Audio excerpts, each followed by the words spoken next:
এই জগতে 5টি জায়গায় খালি হাতে যেতে নেই। কয় জায়গায় জানেন আপনারা? এই জগতে 5 জায়গায় কোনো সময় খালি হাতে যাবেন না। কোথায় কোথায়? জন্ম, মৃত, গুরু, দেব।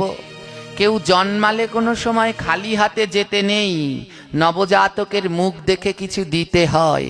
কেউ মারা গেলে কোনো সময় খালি হাতে যেতে নেই।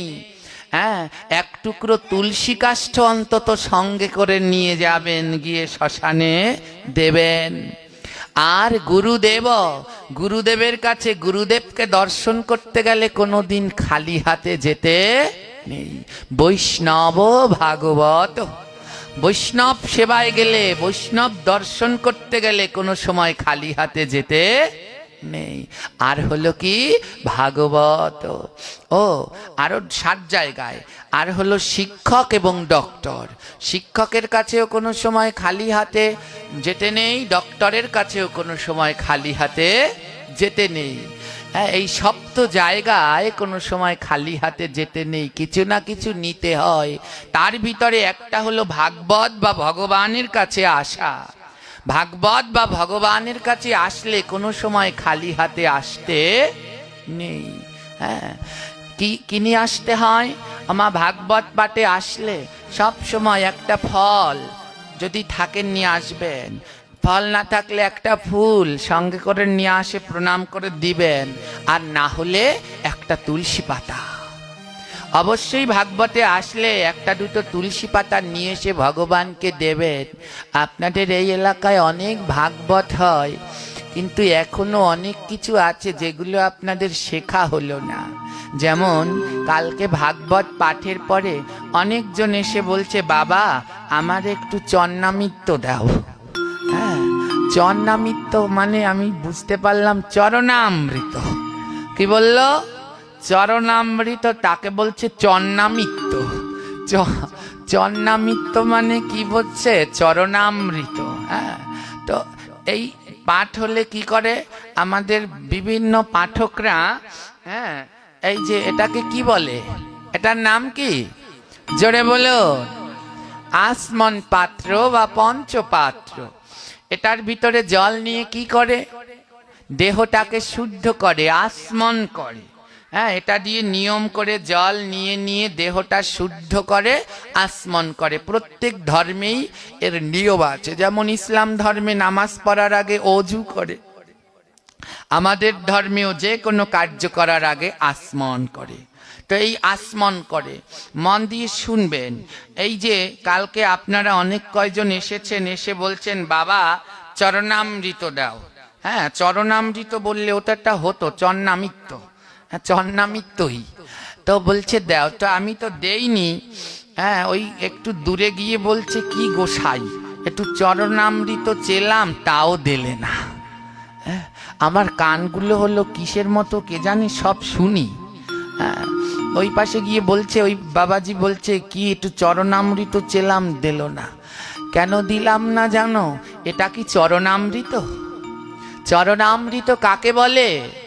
দুধ, দধি, ঘি, মধু, শর্করা, এই 5 জিনিসকে একসাথে মিশালে হয় পঞ্চামৃত। পঞ্চামৃত দ্বারা যখন ভগবানকে অভিষেক বা স্নান করানো হয় তাকে বলে। যদি 5 জিনিস না থাকে তখন গঙ্গা জল অগরু দিয়ে স্নান করালে পরে যা পাওয়া যায় তাকে বলে। এটা কি ভগবানকে স্নান করানো হয়েছে? জোরে বলবে। এ তো কল থেকে, এটা তো আমি নেইনি। আপনারা এখানে আসমন পাত্রে তুলসী দেন, কেন দেন? এই যে আচমন পাত্রে তুলসী দিয়ে রেখেছেন, তাই এটা তো আমি ধরিনি। আমি আচমন পাত্র নিয়ে নেই। আসমন পাত্রে যেটা দিয়ে আসমন করে তার ভিতরে তুলসী দিতে নাই, জানেন সেটা? তুলসী দিলে তাতে কোনোদিন আসমন হয় না।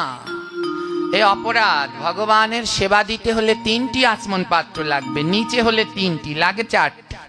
3টি লাগবে, একটা নিজের, একটা গুরুদেবের, আর একটা ভগবানের। ভগবানেরটাই দিবেন তুলসী, গুরুদেবেরটাই দিবেন ফুল, আর যেটা দিয়ে নিজে আচমন করবেন ওটাই দেবেন না কিচ্ছু। গঙ্গা জল দিতে পারেন, কি দেবেন? তো এর ভিতরে যে এগুলো কে গুছান জানি না, এর ভিতরে তুলসী পাতা দিয়েছেন কেন? তুলসী পাতা দিলে কি হয় জানেন? তুলসী পাতা দিলে অনেকে বলে তুলসী পাতা দিলে শুদ্ধ হয়। তুলসী পাতায় শুদ্ধ হয় না, তুলসী পাতায় প্রসাদ হয়। কি হয়? আপনার বাড়িতে কোনো গুরু গোসাই গেল, আপনি ফল আমানিয়া করে কেটে দিলেন, তারা যদি শুদ্ধ ভক্ত হয় জিজ্ঞেস করবে, মা এটা কি প্রসাদ? করবে কি না? যদি আপনি বলেন না প্রসাদ না, তাহলে তারা সেটা নেবে? নেবে না। তখন তারা বলবে কি, একটা তুলসী পাতা দাও। তখন সেই তুলসী পাতাটা নিয়ে যেই ফলের উপরে দেবে, ফলটা কি হয়ে যাবে? জোরে বলুন। তো তুলসী পাতা যার উপরে দেয় সেটা কি হয়ে যায়? ওটার ফল থাকলো, ওটা তখন কি হয়ে গেল? তো ফলের উপরে তুলসী দিলে যেমন প্রসাদ হয়, জলের ভিতরে যদি তুলসী দেয় তাহলে জলটাও কি হয়ে যাবে? আর প্রসাদ ধরলে হাত ধোয়া লাগে না? লাগে না? তো এটার মধ্যে তুলসী পাতা দিয়ে দিয়েছেন, তো এটা দিয়ে আচমন করব কি করে? এটা যদি হাতে নেই আবার আরেকটা দিয়ে ধোয়া লাগবে।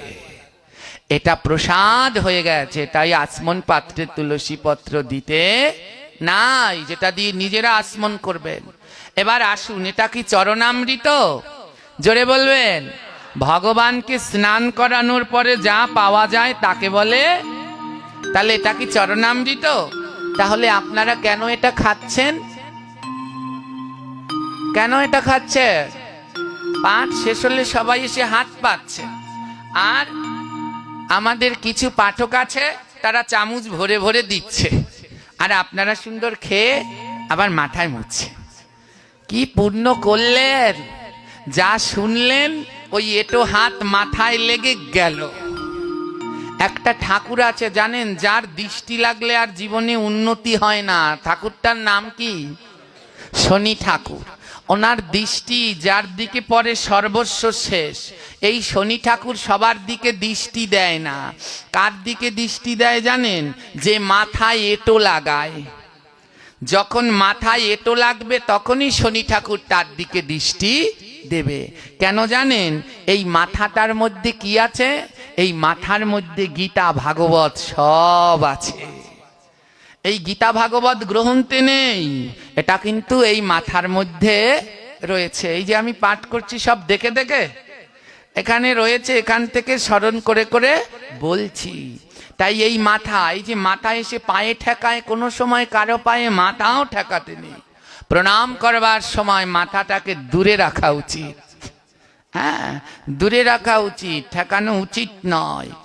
তো এই যে কি করলেন, চরণামৃত খেয়ে, ওই যে আমি দেইনি, এটা দেইনি, কালকে কয়েকজনে চেয়েছেন দেইনি, তাতে কি? তারা আবার নিজেরা নিয়ে নিয়ে খেয়েছে। হ্যাঁ, কয়েকজনে নিয়ে নিয়ে খেয়েছেন, খেয়ে আবার মাথায় পুষলেন। ওমা, ওই যে মাথায় যে এটো হাতটা লাগলো, কার দৃষ্টি লেগে গেল?